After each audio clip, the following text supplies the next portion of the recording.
আসসালামু আলাইকুম। smmpanelid.com এই ওয়েবসাইটে আপনি কিভাবে ডলার লোড করবেন।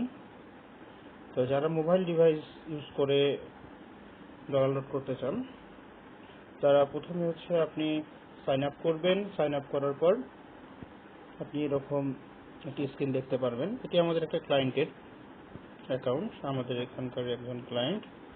তো সে ডলার লোড করতে পারছে না, আমাকে বলছে ভাইয়া ডলার লোড করতে পারছি না, কিভাবে ডলার লোড করব। তো আমরা কি করব, এইখানে থ্রি ডট আছে, থ্রি ডটে একবার ক্লিক করব। এরপর নিচের দিকে একটু স্ক্রল করব, অ্যাড ফান্ড নামে একটা পার্ট আছে, অ্যাড ফান্ডে যাব। এরপর এখান থেকে আমাদের পেমেন্ট মেথডটা সিলেক্ট করে নেব। যদি বিকাশ নগদ রকেট হয় তাহলে বিকাশ নগদ রকেটে দিব, বাইন্যান্স বা পায়ার হলে আলাদা অপশন। যেহেতু আমাদের বাংলাদেশিরা সাধারণত বিকাশ নগদ রকেট উপায় ব্যবহার করি, তো বলছে বিকাশ নগদ রকেট সিলেক্ট করে নিব। এটা সাধারণত অটো সিলেক্ট করাই থাকবে আগে থেকে বাংলাদেশিদের জন্য। অ্যামাউন্টের ঘরে ঠিক কত ডলার লোড করতে চাচ্ছেন সেই ডলারের পরিমাণটি লিখবেন।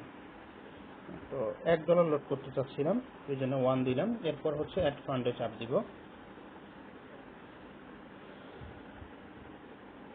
এরপর পেমেন্ট গেটওয়েতে নিয়ে আসবে বিকাশ নগদ রকেট উপায়।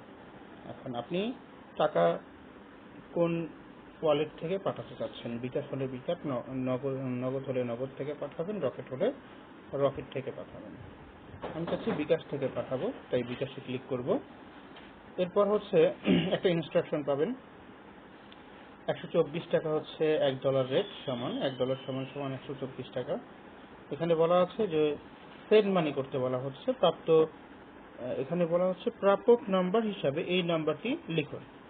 তো আপনি আপনার মোবাইলের বিকাশের অ্যাপস হোক বা ডায়াল করে হোক, সেখানে আপনি সেন্ড মানি করবেন এই নাম্বারে, লাস্টে 108 এই নাম্বার থেকে সেন্ড মানি করবেন।